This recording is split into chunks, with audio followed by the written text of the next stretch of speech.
Wolf of Tartarus, written by an unknown author. So grab your coffee, sit back and enjoy the show.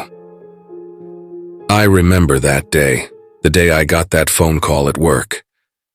I remember hearing my wife on the phone, ecstatic but hurried. She told me our baby was coming. I had dropped the stack of papers I was carrying and left the building. When I got home, I saw her waiting patiently on the couch. Her will was formidable. I always liked that aspect of her. We got in the car and rushed off to the hospital. When we got in the ER, she was carted away. Even though I was eventually allowed to go back with her, it still pains me I missed her actually giving birth. They held me up due to suspicion that I was some asshole criminal they had seen on the news earlier. I fought to get past the guards, but they were all over me. When I eventually did get cleared, it was too late. When I explained what had happened to her, she was upset that I wasn't there for her, but was glad I was there now. I promised myself that day that I wouldn't let either of them out of my sight or in harm's way. I couldn't even give that much to them. Everyone had clocked out early one night, leaving me to do most of the work. The coffee machine became a good friend that night, as I was stuck finishing their portion of the typing as well as cleaning up the place.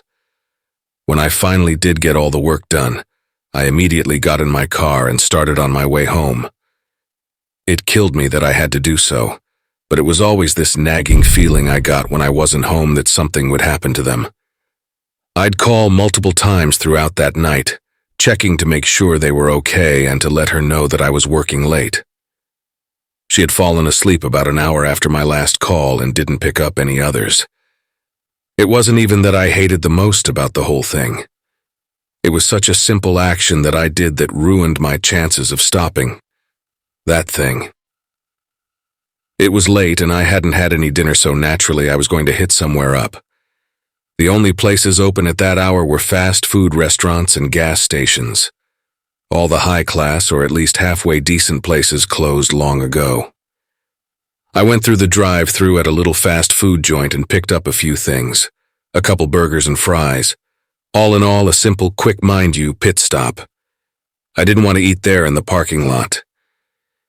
I just wanted to get home, kick back with my half-assed meal, and relax to some late-night movie. In hindsight, it was an ignorant move. Those few minutes meant the lives of both of them.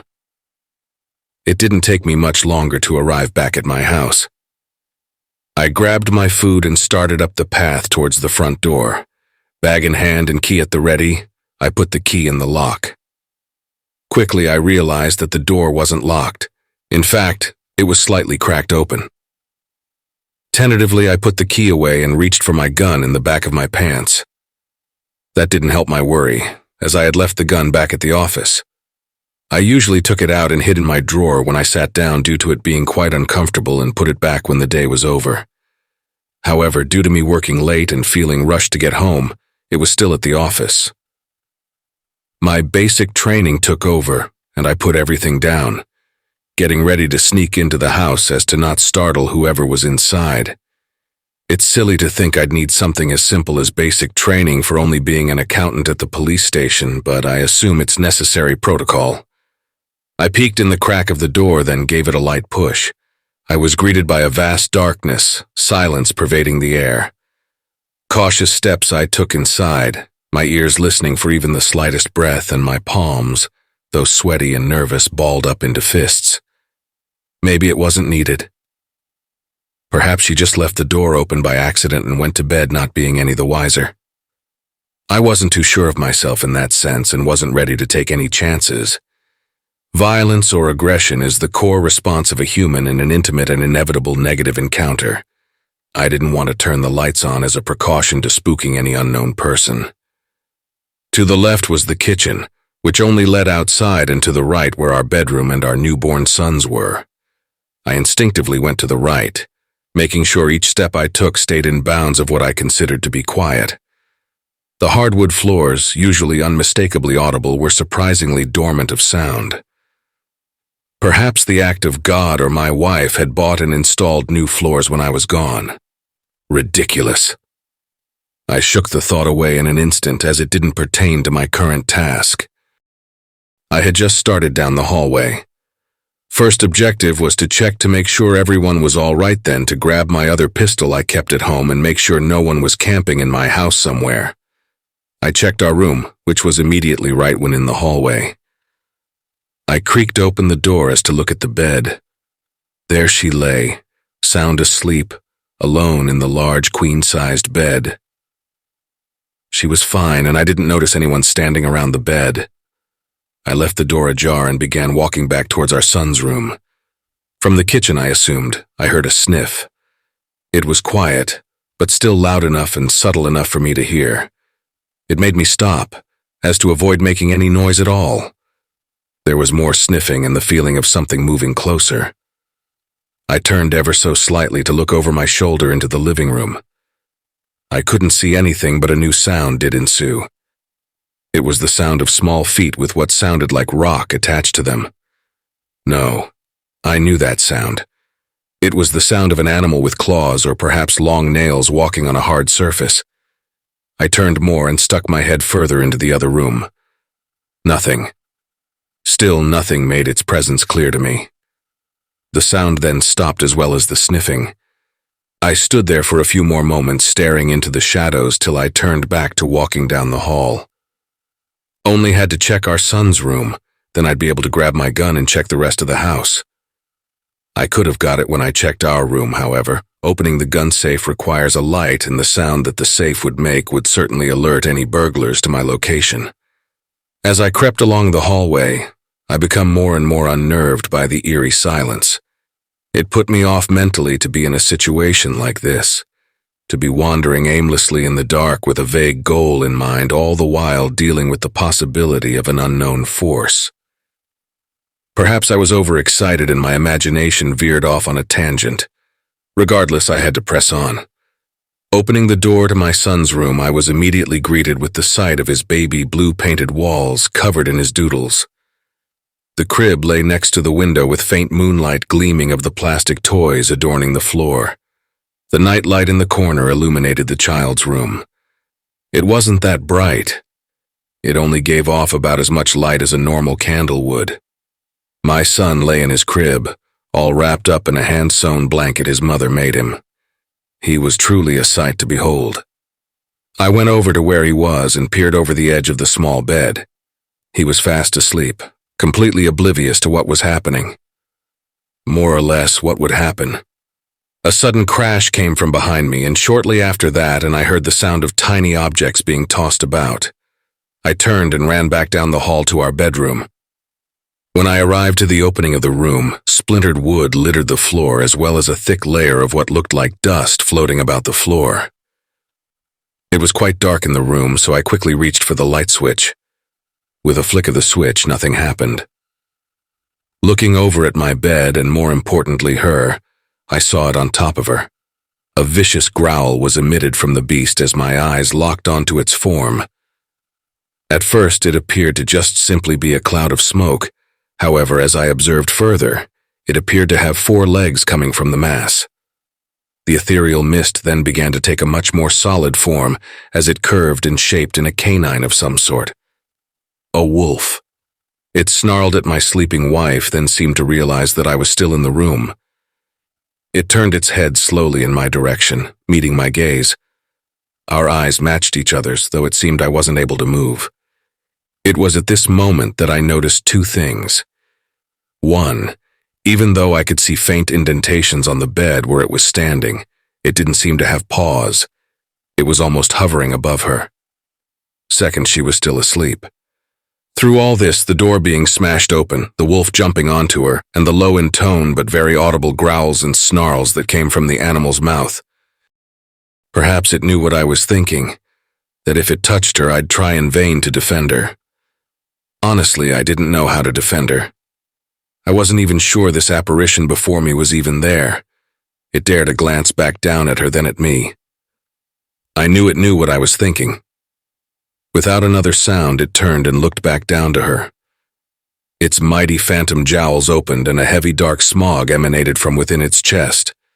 It covered her face, making her appearance turn darker and darker. The smoke began to crawl from her face down her body to her toes. As his covered her body, my rage started to boil and I began to regain control of my faculties. My confidence and adamant will to protect my family fumed. Both my hands clenched into tight fists, my knuckles turning red from the nervousness and the adrenaline. That was the moment I would have lunged at it, though something stopped me, something I wouldn't have expected. As I tried to charge at this hellish beast, my feet seemed anchored to the floor. I couldn't move at all. I was paralyzed. Quickly looking down at my feet in a panic, I saw that the dust that was on the floor seemed ever denser around my feet and ankles. I reached down and attempted to pull and tug at them, though they didn't budge. The dust began to latch on my hands and I suddenly recoiled. It hurt. Not a burning pain, just a blunt pain. It was almost as if my hand was being crushed or squeezed. Bringing my hands back up, I saw the dust still hovering and floating about my hands. An immense weight set upon my hands, forcing me to lower them. No matter how hard I tried, I couldn't move my hands or legs. I looked back up at the hellhound and saw the smog becoming thicker and thicker, consuming her body. The wolf closed its demonic maw and watched its work. The smoke got darker, almost making her features indistinguishable. Bright and pure moonlight rose from the windowsill as the clouds above moved out of the way. The room illuminated with the heavenly light, making the apparition and the scene before me all the clearer. The hound was a horrifying sight indeed, with its mangled fur, tattered tail, and a head that consisted of eyes of deep red and wickedly sharp teeth. When looking at it a bit more, it looked as if the body was slightly transparent, almost like the smoke it breathed. Looking down once again, I noticed that the dust on the ground was the same that came from its mouth. Though it wasn't quite exactly right, this smoke was different. My eyes widened in realization at what this smoke looked like and what it was doing to me. Little hands and tiny ghostly mouths were flowing in and around the smog like trash in a river. It was grabbing and pulling at my legs and pants, and the mouth seemed to be chewing on me. I tried yanking my leg away, but my leg was locked to the ground firmly. Panicked breathing picked up in my lungs as my fruitless attempts at freedom were proven to be in vain. An unearthly growl came from the unamused monster. I didn't look up this time at its attempt to get my attention.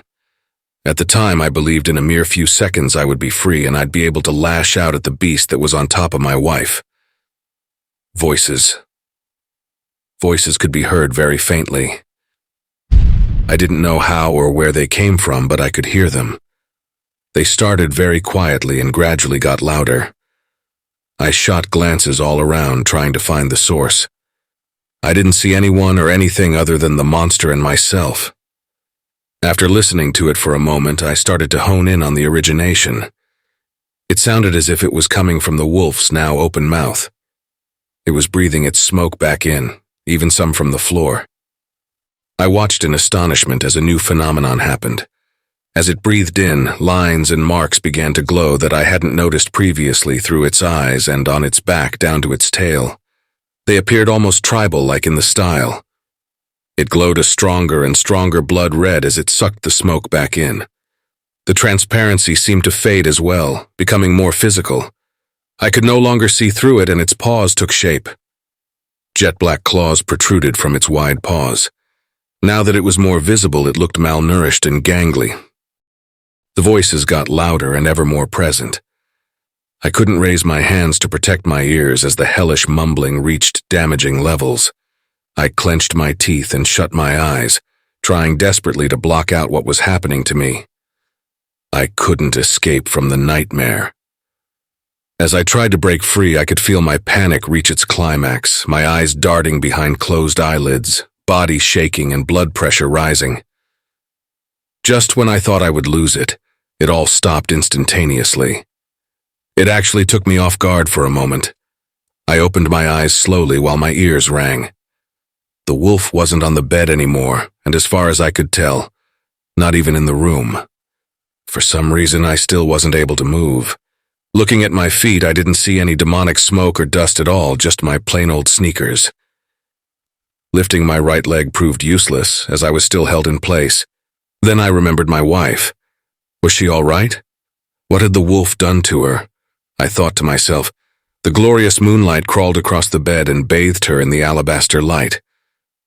What lied there couldn't have been real. My wife, my once beautiful wife, looked burned, charred even. Her skin had darkened and crusted.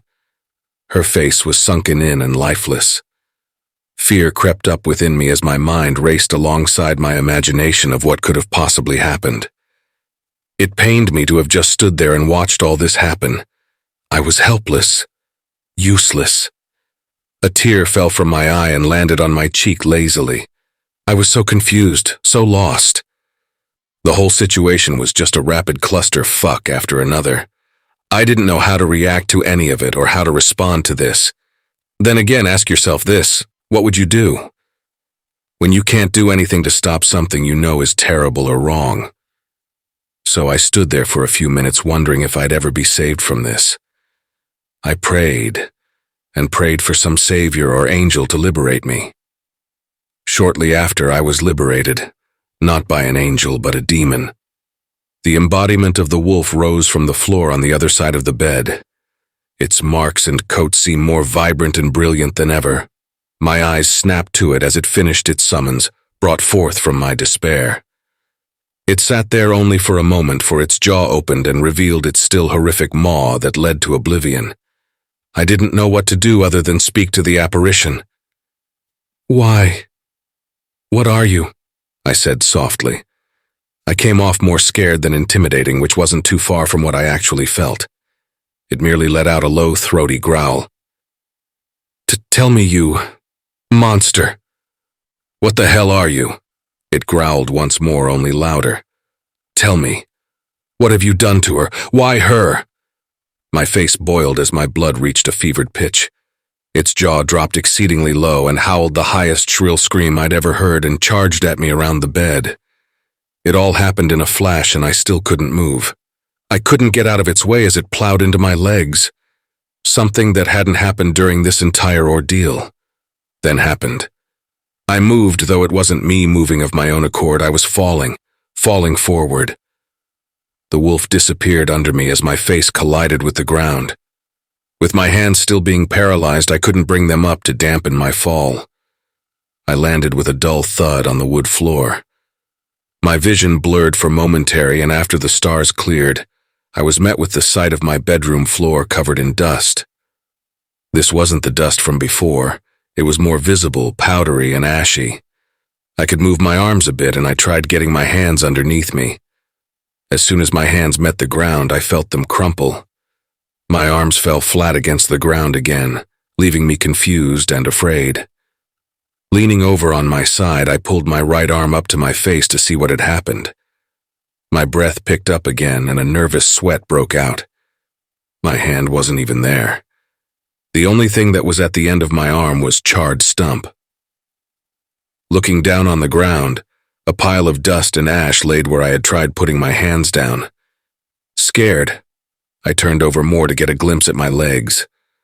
I could hear my blood pound in my ears and my body throbbed with my heartbeat.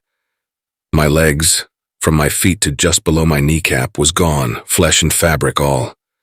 A crescendo rose in my voice as I cried out in panic and fear that both of my hands and my legs were gone. I lay there squirming around in the ashes of my body. What was going on? I screamed in my head. I was never more afraid than at that exact moment. I was terrified at how things gone from a normal day to hell on earth. I remembered my wife and son. I had to see if they were okay. Through panicked tears and fumbling, I managed to crawl on my elbows to the side of my bed. I sat back up against my bed and reached up, trying to grab onto the top so I could pull myself up. After a strenuous series of failed attempts, I finally managed to get a grip and haul myself up. I lay back and look up to see my wife. I reached out with my right arm to try and get her attention and to see if she was all right. "Honey, are you okay?" I struggled to scoot closer as I couldn't quite reach. "Honey, hey, wake up." I stopped as my stub arm made contact with her. When it touched her on her arm crumpled into dust. The crumbling trailed up her arm and stopped when it reached her torso. I recoiled and tried sitting up, though the way I was positioned, I fell from the bed and onto the floor. Slumping over, it hit me that she was gone. Gone forever due to whatever it was that Wolf had done. To this day, it kills me that I never got to tell her goodbye. I never got the chance to tell her I loved her and that she meant more to me than anything in the world and that I'd never let anything happen to her. I was going to fall over and just lay there defeated, but there was still one thing plaguing my mind. I had to check on my son. I had to save him if that wolf was still in the house. Getting back up on my elbows, I crawled out into the hallway and began to make my way down the hall towards his room. I stopped halfway down the hall, my breath caught in my throat. The apparition of the wolf morphed from the floor once again. As it finished, its eyes met with mine, unfeeling and uncaring. I seethed with hatred at this monster. I wanted so much to get up and grab this dog by the scruff of the neck and slam him against the wall till it was dead. It knew I felt like this and simply tempted me by sitting at the end of the hall very still and very silent. To some, this may come off as a docile behavior, though to me it was just taunting me. A new sound came from the darkness of the house, one I prayed I'd never hear. My son had awakened at some point and began to cry. His call of distress was heard clearly by the beast as its ears perked. The wolf let out an angered bark aimed at the infant, as it wasn't what he wanted to play with right now. He wanted to toy with me, not with the life of some baby. I looked right through the wolf at my son, trying to subconsciously tell him to be silent and that it would all be okay. He didn't cease his cries. The monster barked louder and in a more annoyed manner. Even though my son's cries got more audible and the wolf's patience wore thin, I knew this would not end well. The beast gazed into my eyes, contemplating his next move. A devilish smirk could almost be made out on its face as an idea formed. I knew what he was going to do. I had to stop this. "Don't," was all I could make out. Immediately after I said that, the monster turned and ran into my son's room. I could see it run up to my son's crib and leap up into it. "Stop!" I yelled, but it was too late. The beast first stood over my son, then lounged inward at my son. I couldn't see him because of the crib walls, which I might have considered a blessing, though I knew what was happening on the other side. Sounds of enraged growls and barks, as well as the sound of something along the lines Velcro being pulled apart, came from the crib. I tried desperately to crawl into the room as fast as I could, though something stopped me once again. Turning to look behind me, I saw the same smoke from before crawling up my legs, holding me back. Looking back, I saw bits and pieces of various things fly from the other side of the crib wall. It made my stomach turn and twist into knots, and I about threw up right there. I closed my eyes and put my head down on the ground. Voices began to become audible once more. Though as quickly as the slaughter had begun, it had stopped. Opening my eyes, I couldn't see anything. My eyesight then faded in and out for a moment as I looked into the room. The wolf was just now getting out of the crib and licking its paws. As my vision started to go completely black, I saw a round circle open up from the floor. Smoke crawled and fire spat from the hole as the wolf entered it, leaving the nightmarish home and its destroyed family behind. Shortly after my sight, when Black and I felt my head hit the floor. Though as quickly as the slaughter had begun, it had stopped. Opening my eyes, I couldn't see anything. My eyesight then faded in and out for a moment as I looked into the room. The wolf was just now getting out of the crib and licking its paws. As my vision started to go completely black, I saw a round circle open up from the floor. Smoke crawled, and fire spat from the hole as the wolf entered it, leaving the nightmarish home and its destroyed family behind. Shortly after my sight, when Black and I felt my head hit the floor, I awoke the next morning in a haze. The sounds of rushing feet and sirens pervaded the air. I could numbly feel my body being picked up, then placed down on a flat surface. I then felt myself start to move. I can only assume I was put on a stretcher and was taken to the hospital. The doctors didn't have a viable explanation for my injuries, and every time I tried to tell them what had happened, they didn't believe me. I was immediately made as a suspect for burning my wife and slaughtering my son. No amount of logic or reason let me get a word in edgewise. So I sat in that hospital for a few days, waiting for something, anything to happen. It was stressful enough I was here, but added on to that was my guilt that I wasn't home in time. I had thought about it and thought about it. If I wouldn't have gotten that fast food, I would have made it home before the monster attacked, and I could have gotten them out of the house and hid somewhere. Though the more I pondered that ideal, the more it becomes apparent that even if I did get home earlier, I wouldn't have known that this would happen. Even if I did know, I would have no idea how to combat this being. In the end, nothing could have saved them, I guess. Though something peculiar transpired after about a week of being in the hospital. I had got a visitor. I wasn't expecting anyone, and didn't think anyone would take the time to come out and see me. Not after what everyone thought I did. The nurse let an old man into my room, saying only that he wanted to speak with me. The man was an elderly man with a brown tattered cloak that draped around him and to the floor. His pants had holes in them, and his plain black shirt showed signs of wear and tear. He was about my height, though a tad skinnier, and the only other thing he had on him was some dusty old book. He took the seat right next to me without saying a word. I was dumbfounded for a time, as I had no idea what to say to this man. When I finally found the words, I said to him, "Can I help you?" "I'm well aware of why you're in this hospital." He interrupted, his voice gravelly and low. "You were visited, you not?" "Huh? What do you mean?" I retorted. I didn't want to answer him truthfully right away. "You were visited by something that night in your home, weren't you? You met something that you've never seen before." He persisted. I thought of trying to prolong this little conversation, but I figured that the sooner I start answering his questions, the sooner he'd leave. I tried putting words together, but I couldn't find them. I simply gave an affirmative nod. "It was an animal, correct? One with very interesting characteristics." Again, I gave another nod. "My dear boy, you are indeed lucky to be alive." "No, I'm not," I said flatly. What do you mean?" "I let them die. I couldn't protect them. I promised I'd never let them out of my sight or let anything happen to them." The pain began resurfacing in my words. "My boy, there is nothing you could have done to harm the wolf of Tartarus." His words had a strong feeling of caution behind them. "The wolf of Tartarus? The hell is that?" I said, giving him a ponderous look. He laid the book on his lap and flipped the pages open. The book had to be made of very old paper of some kind, as it seemed quite delicate. Small pieces of dust came off the pages as he looked. As he scanned the book, he found the passage he was searching for, and stopped the pages there. "Allow me to tell you. The Wolf of Tartarus, also known as the Hellhound of Hades, is a demigod like being sent by Hades to collect human souls. As you can tell, this was no ordinary wolf you encountered, boy.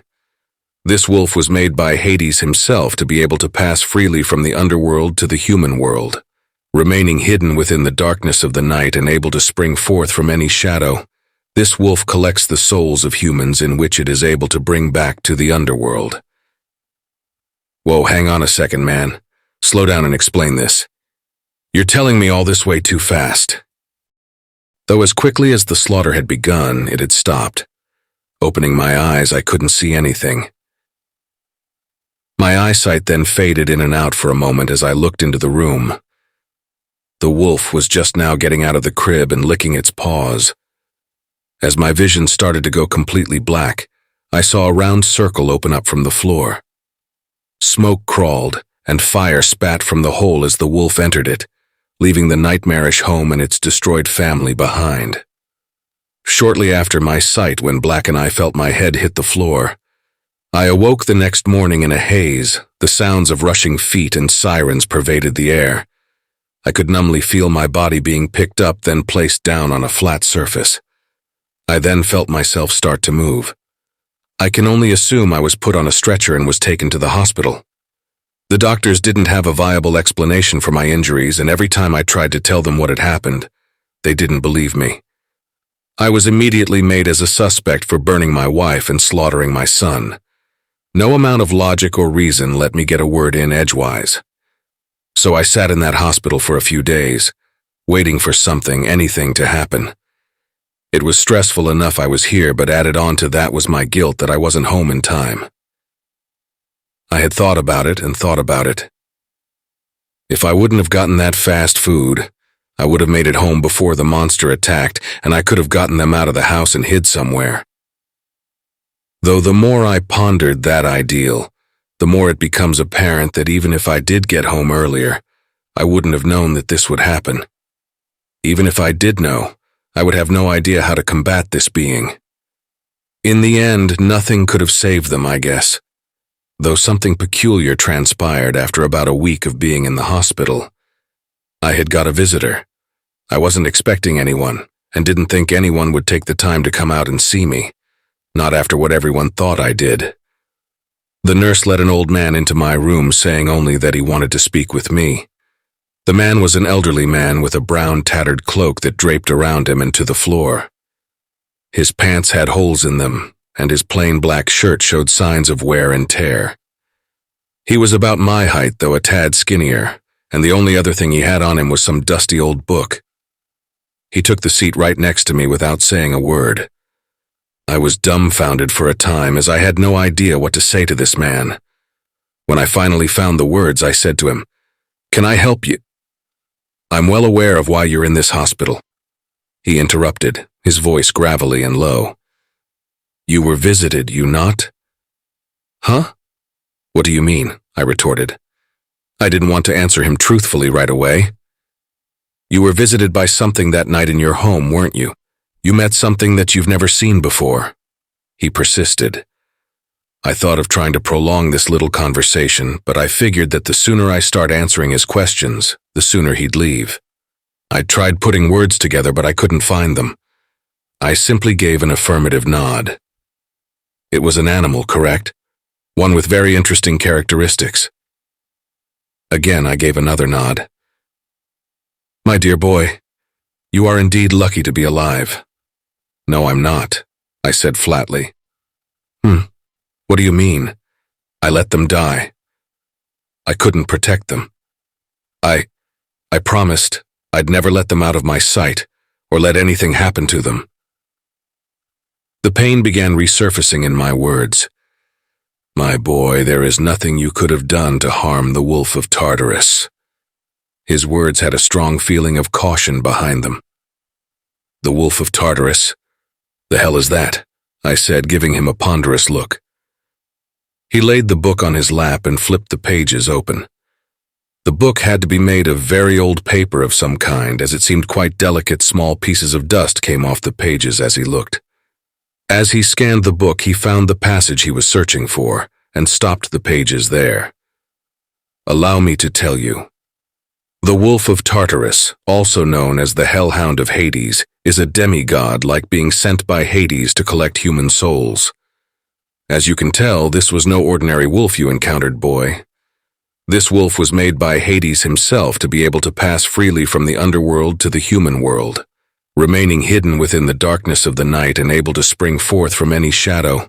This wolf collects the souls of humans, in which it is able to bring back to the underworld."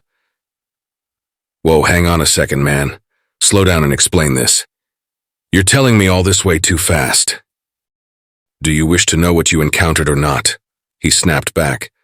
I did want to know, but he was bombarding with information. It was hard to keep up. Still, though, I didn't want to question him anymore. "Yes, I do. Please continue."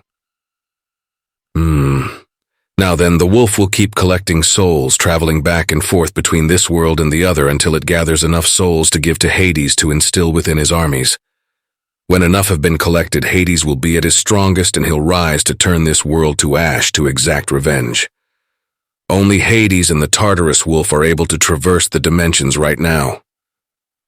The wolf's appearance varies slightly from person to person, but it's pretty much how you saw it that night. The way in which the wolf attacks its prey is similar to a normal earth wolf, singling it out, chasing it down, and going for the neck. Though if the prey is already incapacitated, it will go right ahead with stealing the prey's soul.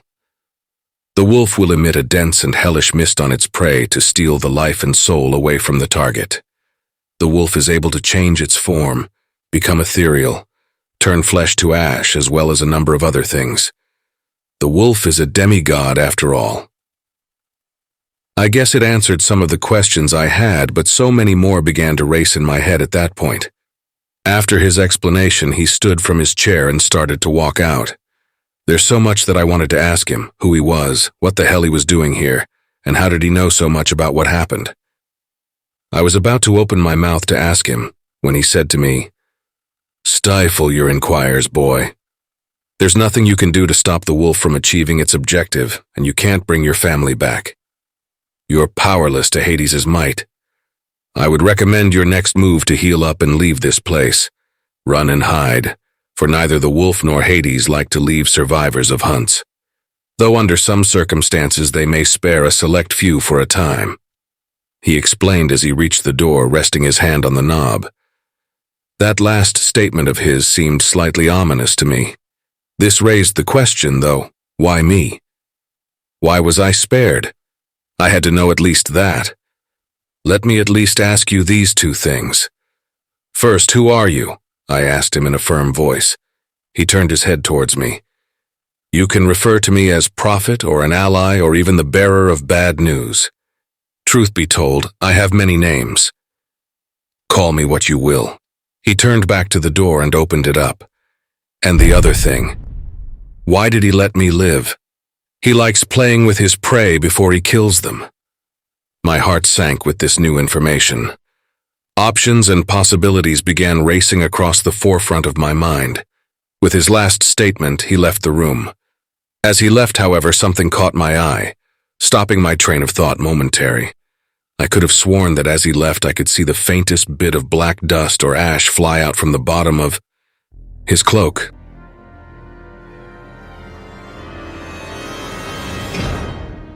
Hey, family.